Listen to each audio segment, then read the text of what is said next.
Bienvenue, aujourd'hui on va se pencher sur un duel assez intéressant, celui entre deux assistants de codage IA, Claude Haiku et Claude Sonnet. D'un côté, on a le sprinter, rapide et vif, de l'autre, le bourreau de travail, fiable et endurant, alors qui l'emporte et surtout dans quelle situation, c'est exactement ce qu'on va décortiquer ensemble. Quand on choisit un modèle d'IA, on se retrouve toujours face à ce fameux triangle, vitesse, coût, performance. C'est le dilemme classique du développeur. Est-ce qu'on est vraiment obligé d'en sacrifier un pour avoir les deux autres ? Ou est-ce qu'il y aurait une façon un peu plus fine de jongler avec tout ça? C'est la question qui va nous guider. Bon, alors présentons nos deux concurrents du jour. À gauche, on a Haiku, le sprinter. Lui, son truc, c'est la vitesse et l'économie. Il est parfait pour les tâches courtes, intenses, qui demandent une réponse quasi immédiate. Et à droite, Sonnet, le bourreau de travail. Lui, il est réputé pour sa puissance, sa fiabilité, sa capacité à gérer des tâches vraiment complexes sans broncher. On a donc deux philosophies, deux approches bien distinctes. Allez, on commence par le challenger Claude Haiku. Sa proposition de valeur est super simple, être ultra rapide et très abordable. La vraie question, c'est de savoir si cette approche vite et pas chère est suffisante pour le gros des tâches de codage qu'on rencontre au quotidien. Et quand on dit abordable, c'est pas juste un peu moins cher.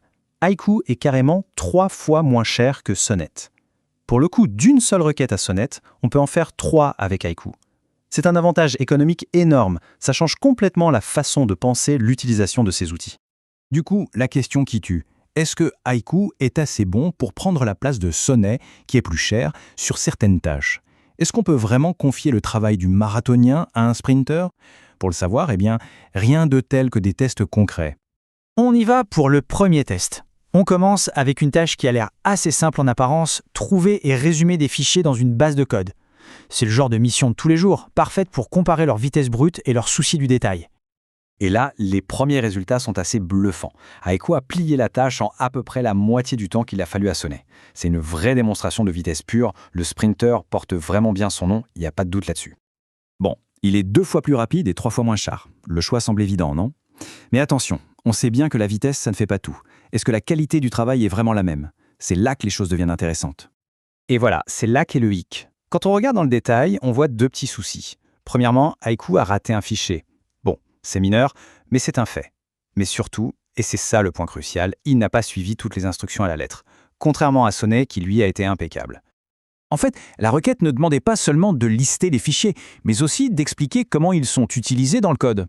Et Haiku, il a tout simplement zappé cette deuxième partie, qui était évidemment plus complexe. Il a fait le boulot simple et rapide, mais il est passé à côté de la nuance, du contexte. Et cette citation résume parfaitement ce qu'on vient de voir. Haiku est rapide, il est économique, il est performant, oui, mais il faut accepter qu'il va laisser des détails sur le bord de la route. C'est le compromis à faire pour avoir cette vitesse. Bon, après cette première course, il est temps de monter le niveau d'un cran. Passons à un défi un peu plus corsé. Cette fois, on ne demande plus de résumer, mais de planifier et de coder 3 nouvelles fonctionnalités. On va voir comment ils s'en sortent quand la tâche demande un peu plus de réflexion que de la simple vitesse. Dès l'étape de la planification, on voit tout de suite une différence énorme. Le plan de Haiku est court, il va droit au but, mais il reste très en surface. Celui de Sonnet, lui, est 3 à 4 fois plus long, beaucoup plus détaillé, il anticipe même les problèmes potentiels. On voit clairement que la planification stratégique, ce n'est pas vraiment le point fort de Haiku. Et ce manque de planification, on le retrouve logiquement dans le résultat final. Haiku a bien réussi à implémenter les 2 fonctionnalités les plus simples, celles qui ne demandaient pas une vision d'ensemble. Par contre, pour la tâche la plus complexe, l'ajout des 3 thèmes d'interface, c'est un échec total. Pour être tout à fait précis, Haiku a bien généré les palettes de couleurs pour les thèmes. Le problème, c'est qu'il a oublié l'étape essentielle, connecter ces couleurs à l'interface pour qu'elles s'affichent réellement. C'est typiquement ce genre de détail de câblage logique qu'un modèle plus robuste comme Sonnet n'aurait jamais oublié. Alors, qu'est-ce qu'on retient de tout ça? L'idée, ce n'est pas de dire « lui est le meilleur, l'autre est nul ». Pas du tout. La vraie clé, c'est de penser de façon stratégique. Un peu comme un manager qui compose son équipe. On ne cherche pas à remplacer l'un par l'autre, mais à les faire jouer ensemble. C'est ce qu'on appelle une pyramide de modèles. Le concept est simple. Avoir à sa disposition toute une gamme de modèles, du plus simple et rapide au plus puissant et réfléchi. Comme ça, pour chaque tâche, on peut choisir le bon outil. Ça permet d'optimiser en permanence ce fameux trio vitesse, coût, performance. Et concrètement, ça donnerait quoi? À la base de notre pyramide, on aurait Haiku, notre sprinter. C'est l'éclaireur, parfait pour exécuter un grand nombre de tâches simples très rapidement. Au milieu, on place Sonnet, notre bourreau de travail, qui va gérer toute la planification et les missions complexes. Et tout en haut, on garde un modèle surpuissant, comme Opus, pour les problèmes vraiment ardus, ceux qu'on n'aurait même pas osé attaquer avant. Chaque niveau a son rôle.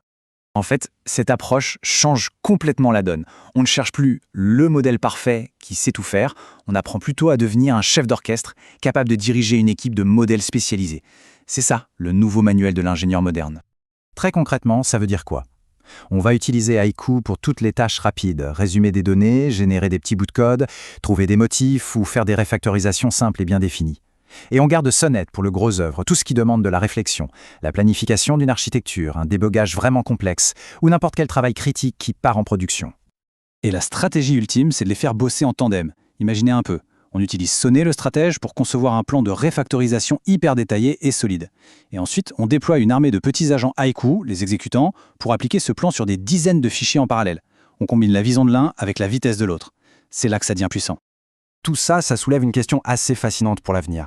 Si le rôle de l'ingénieur évolue de celui de simple codeur à celui de chef d'orchestre d'une symphonie d'IA, les possibilités de création deviennent quasi infinies. On ouvre la porte à des projets d'une complexité et d'une ampleur qu'on commence à peine à imaginer. L'avenir du développement, c'est peut-être ça, savoir diriger cet orchestre.